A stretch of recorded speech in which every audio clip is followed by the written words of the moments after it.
Today, I will also declare a national energy emergency. We will drill, baby, drill. Trump is a gift from hell. Folks are fearful of what this might mean for environmental organizations. This moment is really hard because after Trump is elected on a platform where he says, I don't give a shit about anything. Environment doesn't matter. It makes you feel like there isn't room for humor anymore. We're gonna drill, baby, drill. Bei Activists ist irgendwie Burnout ein großes Problem gerade. Und es ist total schwierig, eine positive Haltung zu bewahren. Since President Trump is back in office in January 20th, we're gearing up for a fight.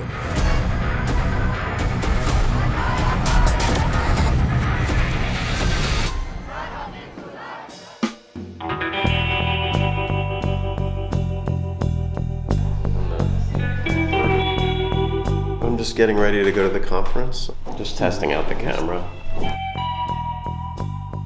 My name is Mike Bonanno, and I'm from a group called the Yes Men. It's a group of pranksters who call themselves the Yes Men. Ever since the 1990s, Mike and I have been dressing up in secondhand suits and impersonating big and powerful people.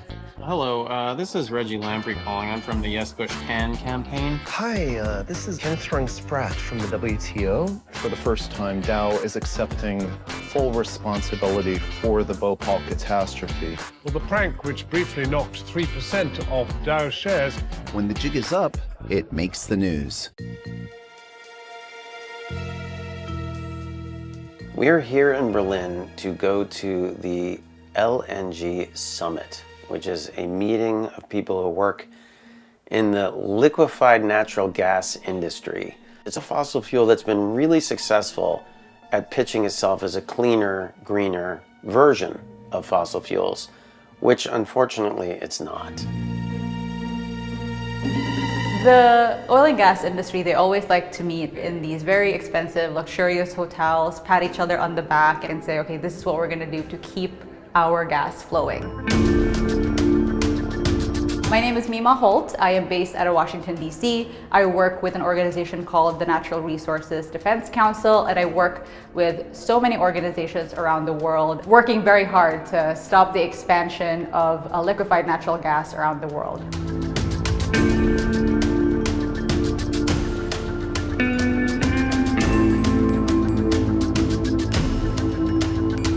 The story that they're telling about LNG specifically is that this is clean. Of course we need to use it in our quest for the global energy transition. But is it really? LNG is dirty. LNG is not safe. And LNG, methane, is more potent than carbon dioxide. It stays a lot longer in the atmosphere, and it's also incredibly dangerous for human health. They've been lying to the public to try to keep their industry alive, gaslighting the public. And so we're here to infiltrate their little meeting and to make a bit of a scene. Jane Cooper, Senior Vice President of Transitions.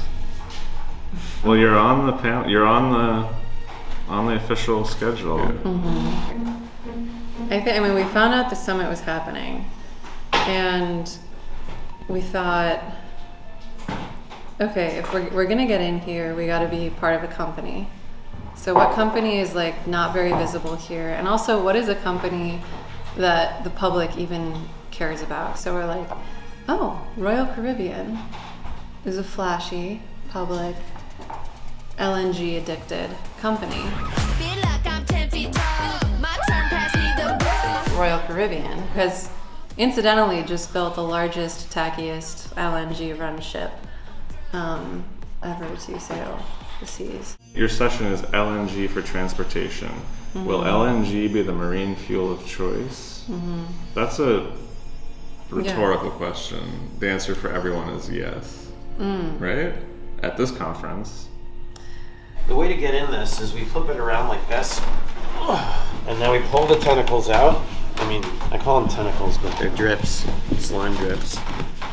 We have a mascot for the liquefied natural gas industry that's a giant greenwashing sponge called Scrubby Greenwash. And our plan is to go to the LNG summit meeting in the Adelon Hotel to bring this scrubby greenwash costume in there, and then to get all of these LNG executives to pose with Scrubby shaking his hand and stuff, so that they are shown shaking hands with the greenwashing sponge, and then at the end to puke this green slime out of Scrubby all over the Adelon Hotel.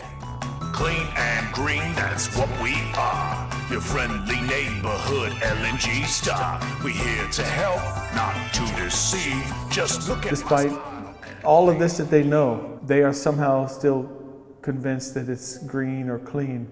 And I invite anybody who wants to see what prosperity or clean energy looks like to come down to Cameron Parish, Louisiana, and take a good look at what kind of prosperity LNG brings. My name is James Hyatt. I'm from Southwest Louisiana. I'm a former oil refinery worker, and now I run For Better Bayou, which is advocating for change from extractive industry into one that actually nourishes our communities. Southwest Louisiana is the largest exporter of this LNG in the world. The impacts we're feeling already is pollution that was never there before in the community. Fishermen who live in the town of Cameron are seeing impacts like cancer and respiratory distress that they did not have before these facilities were built.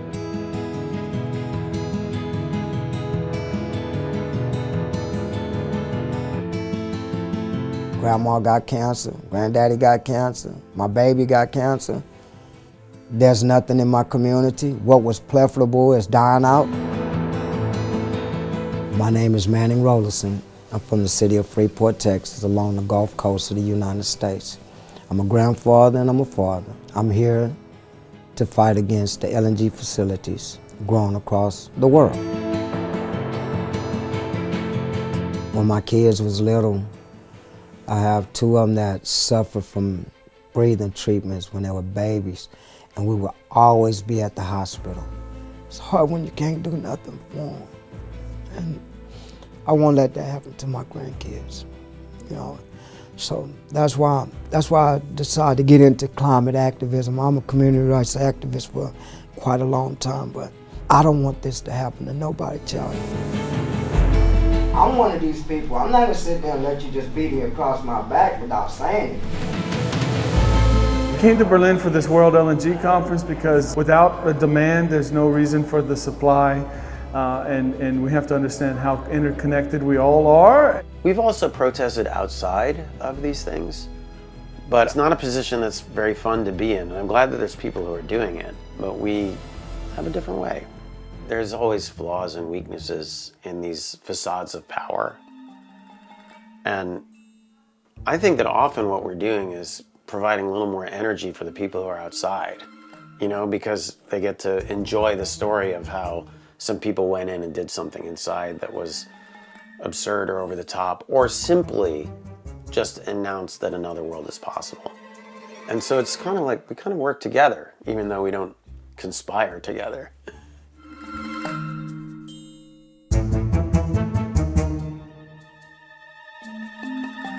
Today we're just going to go talk to people, and the goal is to actually try to sort of prepare people a little bit for bringing this costume in, because it's not something that they're used to at a conference like this. Hi, my name is Michael Smith. Hi, Michael. I work with PR 101, but I'm also and with the Royal Caribbean. That's the campaign we're working on. Yeah. Great to have you here. Yeah, and so we're here tomorrow morning doing a session. Jane Cooper is the speaker. Yeah. And we have the new mascot for Royal Caribbean's public-facing campaign around LNG that we want to unveil at the end of the session. What's the mascot? It's a costume. It's like a green peanut, basically, with a captain's hat, and it's goofy, it's funny, and it'd be fun for the end of the session. So. Not it's a business focus. I'm so sorry, but we can't allow that at a business focus conference. Oh, really? Yeah, I'm so sorry.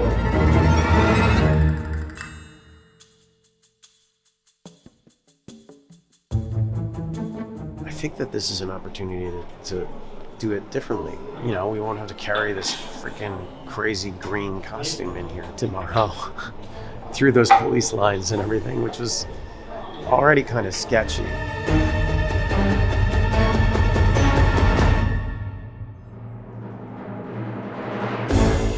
How big do you consider the chances of getting in tomorrow? I think we're pretty good to get in. As far as how far we're going to get through the presentation before we're found out, I don't know. Maybe all the way. Depends on what you say. Depends on what I say.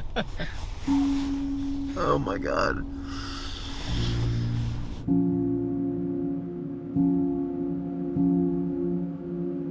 What was it? It was weird. It's a weird vibe. It's basically, yeah, it's like a room full of people talking about the fact that the world is about to start holding them accountable for leaking methane all over the place. Yeah. Anyway, so yeah, we gotta figure out, we can't bring Scrubby in. Our work has changed a lot. When we first started doing this kind of thing, so it was much easier to tell the stories. You know, our methods work pretty well when there's a democracy and public pressure can make a difference. But if you're in a situation where public pressure doesn't matter, where a leader doesn't care about the public opinion, then you're in a, it's tough. So it makes you wonder if there's room for stories that take a little bit of time to tell. Oh man, it's just like, who cares about LNG? Ich glaube, wir müssen die Stimmung auf jeden Fall umhalten. Das ist natürlich ein kleiner Downer. Aber ich glaube, wir haben alle total viel Bock, das jetzt dann gerade deswegen weiterzuführen. Wir sind beide ausgebildete Designerinnen und uns geht es dadurch immer darum, mit designerischen Mitteln andere Möglichkeiten fassbar zu machen. Oder auch in dem Fall geht es ja mehr darum, dass wir einfach kommunizieren, was da für kognitive Dissonanzen eigentlich im Spiel sind. Was wir jetzt vorhaben, dass wir zu viert als Royal Caribbean Crew auftreten, gemeinsam mit Scrubby und ja, Leute recruiten, mit auf unsere Amnesia-Crews zu kommen, wo sie all ihre Sorgen vergessen können und eigentlich lernen, was Greenwashing in der Realität so richtig, richtig bedeutet. Das ist ja auch die Art und Weise, wie wir an Aktivismus und an Kunstaktivismus rangehen, dass es immer darum geht, Möglichkeitsräume aufzumachen und eben nicht nur anzuklagen, was gerade schlecht läuft und falsch läuft, weil wir so das Gefühl haben, ja, es besteht eigentlich ja, wie so eine Art Fantasielosigkeit gegenüber anderen Möglichkeiten und Zukünften.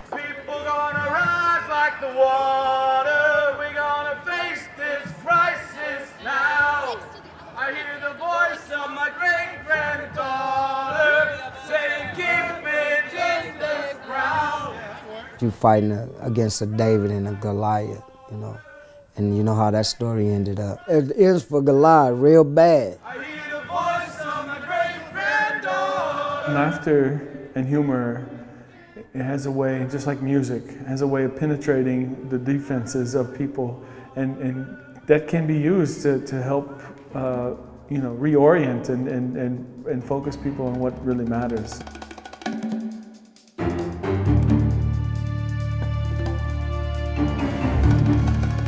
What just happened? Well, when we went to bed, Jane Cooper was listed as one of the speakers on the panel. It starts in about an hour. As of this morning, there's no Jane. Do we say anything? We should still see if we can have the name, if your names are still listed there. But even that could have changed overnight.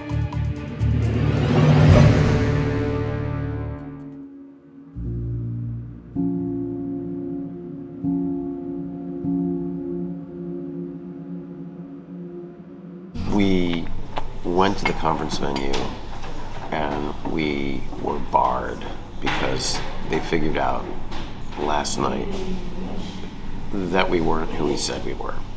It's a bit of a come down when you've got all the adrenaline going up and feeling like you're ready to do this thing, and you've just gotten past the point of like committing to it. Yeah, I was nervous for it, but excited to see how this was going to go. So yeah, it's a bummer. But in this case, we already were planning for a whole other, more like theatrical part of it. It makes it much easier to pivot, at least a little less disappointing. And because the pivot involves green vomit.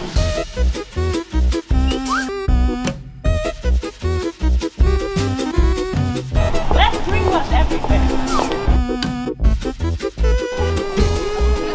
Greenwash! LNG! LNG! LNG! LNG! LNG! I choose to stay optimistic because the only alternative is so depressing that you don't really need to live anymore that way. Man spricht ja auch irgendwie oft davon, dass man irgendwie sowas wie Hoffnung eigentlich auch sich antrainieren kann oder lernen kann, weil genau dieses Pessimistische und sich den Nachrichten irgendwie einfach zu sehen, was da passiert, und da schlechte Laune zu bekommen und hoffnungslos zu sein, kann man natürlich auch in gewisser Weise umdrehen. What is the other alternative? Is it to just lie down and wait for people to walk over us? I don't think, in the history of the climate movement, I don't think that's ever happened before. We can't sit in the background and just say, well, the government gonna do what they're gonna do. No, the government only do what you allow them to do.